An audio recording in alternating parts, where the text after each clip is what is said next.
First things first, if this video gets 5,000 likes, then I will remove my beanie in the next video, and you guys can finally see what's going on under my hat.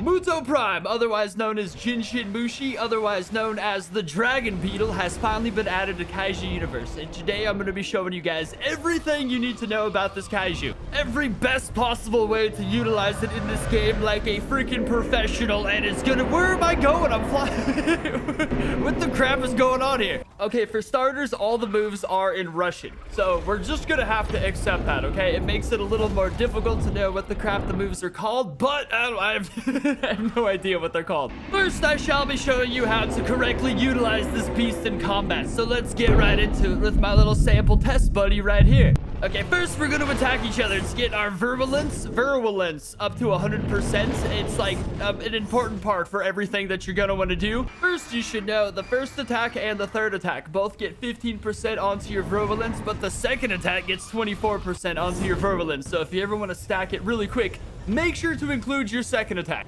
Now, once your virulence is up to 100%, you want to switch into parasitic form, which brings out these little tendrils that Muto Prime has that it uses to impregnate other Kaiju. Like, the tendrils go into the other Kaiju and it lays parasitic babies, where the babies essentially feed off the Kaiju's radiation until they're ready to be born, which usually would kill the Kaiju, but in this game, once the babies are born, they just basically explode.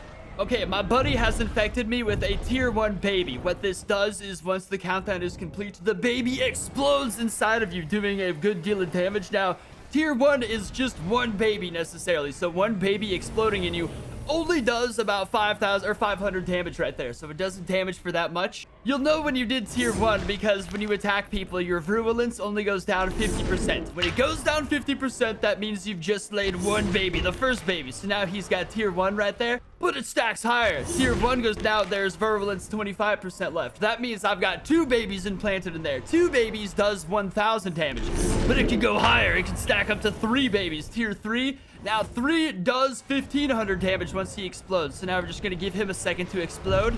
Hold still, dang it. Oh my god, of course he wiggles.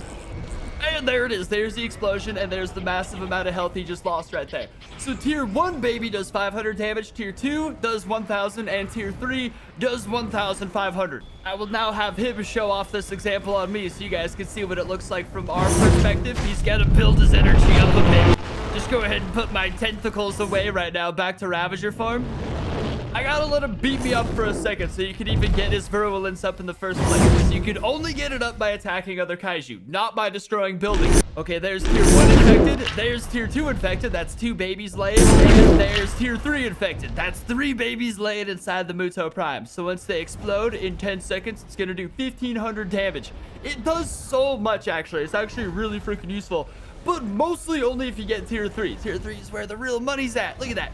Look how much damage that just did. It's freaking awesome. Again, that's the babies hatching. Usually it would kill the Kaiju once the babies hatch, but you can't really like animate babies hatching in Roblox. Like, Roblox isn't that advanced, you know what I'm saying? So, but yes, it's still pretty freaking incredible the fact that Muto Prime is able to impregnate other Kaiju in this game. And that's the basic details involving it. Oh my god, he's right. Maybe tier 4 is possible, because once we get tier 3, we still do have a little bit of percentage left. Now, one thing to notice before we do this, that max damage does not necessarily affect this like baby laying damage whatsoever. I have max damage and he has base damage, like I'm max level and he's level 9, but still our parasitic babies do the same amount of damage, because it's not the Muto Prime that's hurting you, it's the babies hatching out of you.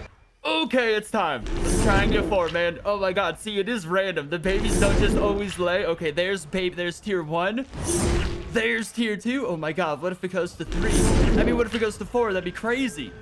It's completely random, so even 3 is harder to get than usual. Oh, there's 3. Okay, okay, all right, come on, 4. Oh my god, it went to 4. No freaking way, dude. Oh my god, it went to 5. It actually goes to 5. Holy crap, 5's gotta be the max. That's so cool, dude. How much damage is 5 gonna do? Oh my god. I can't. This is... I'm learning right now also. All right, sweet. Let's find out. Holy crap. It would appear level 5 did 2,000 damage. So the fact that this dude just has a passive attack that does 2,000 damage, you can literally just impregnate them and then run away, and the other 2,000 damage will just be automatically done, is incredible. This thing is so freaking powerful. Now, the main thing about Muto Prime is its roar. Its sonic roar. It's its main attack by far. It's like Godzilla's atomic breath, but for Muto Prime. In the comics, the roar, like Muto Prime is able to synchronize its roar to any frequency. In the comics, it synchronizes its roar to Godzilla's dorsal spike frequency. So when it roars, it completely shatters Godzilla's dorsal spikes. But in this game, Muto Prime, like, it synced its frequency to a different rhythm. In this game, the Muto Prime's frequency is synced with that of Flyer's wing. So when it roars, it basically grounds Flyers, which is super useful, because otherwise this dude would just get sky camped like crazy. It doesn't do that much damage whatsoever. It's actually incredibly harmless compared to in the comics, but that's just because Muto Prime, again, can synchronize its roar to affect anything. So in this game, it's just been synchronized to affect Flyers, so it grounds them, but still, it still does damage, and it's still awesome. Now, anyone who doubts that this thing should be super powerful, I have some information for you. In the comics, in the MonsterVerse comics that are canon, they take place in between the movies. In the MonsterVerse comics, Muto Prime was able to kick the crap out of Godzilla 2014. He was obliterating that lizard, absolutely beating the snot out of it. What's that chick's name with the orca? The lady with the orca had to literally save Godzilla. It sent out a frequency to Muto Prime that its babies were hatching. So Muto Prime rushed away from the battle to go check on its newly hatching babies, giving Godzilla a chance to stand up and defend itself and like recover for the next battle. Mutos are literally like the Earth's response to keeping the Godzilla population in check, just like Godzilla is the Earth's response to keeping all the other kaiju populations in check.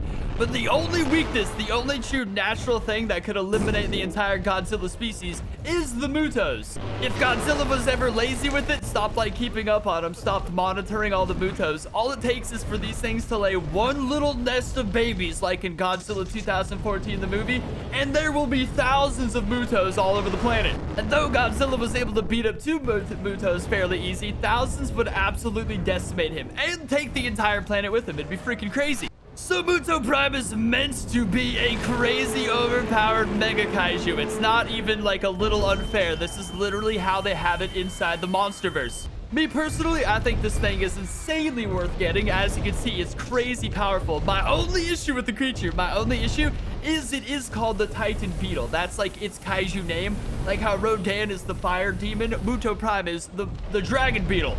It's named this because the top of Muto Prime is supposed to be virtually indestructible, like the top of a beetle shell, but amplified to kaiju strength and size.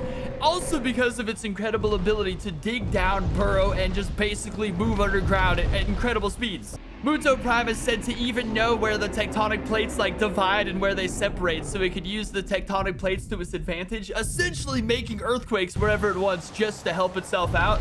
So it is supposed to be a crazy digger, a crazy burrowing kaiju that can dig down and move incredibly fast underground. So the fact that it doesn't have any ability to burrow whatsoever in this is a little bit of a downer, because that's one of its main attributes. But at the same time, I don't know, people always complain when stuff is too powerful in this game, even if it's as powerful as they're supposed to be, because they just don't know kaiju scaling that well. So realistically, if this thing went around impregnating noobs with babies that were gonna do 2,000 damage, and then it just went underground and disappeared from everybody, that'd be super unfair. Like, that'd be super, but like, life isn't fair. Now, here's the stats. As you can see, it doesn't do that much incredible amounts of damage. It's pretty strong, but nothing game-breaking. I don't know. Those last 2 moves do crazy damage, but, like, it's nothing too crazy, you know, not for, like, how difficult this thing is to unlock. And its maximum health goes up to 6,500. That's a crap ton of health, I will admit. But again, it is the Dragon Beetle. It's supposed to be very durable. Me, personally, I love this thing so much, and I can't wait to post, like, 50 or so videos with it, just doing insanely epic stuff. I'm gonna go plan some subscriber events right now, just because I think this guy versus like 100 Godzillas may be the most insane thing I could possibly do, but I don't know. I'm gonna really summon up the most craziest battles, because this thing deserves it. So leave a like on the video if you guys want to see more kaiju stuff, subscribe, and I'll see you next time.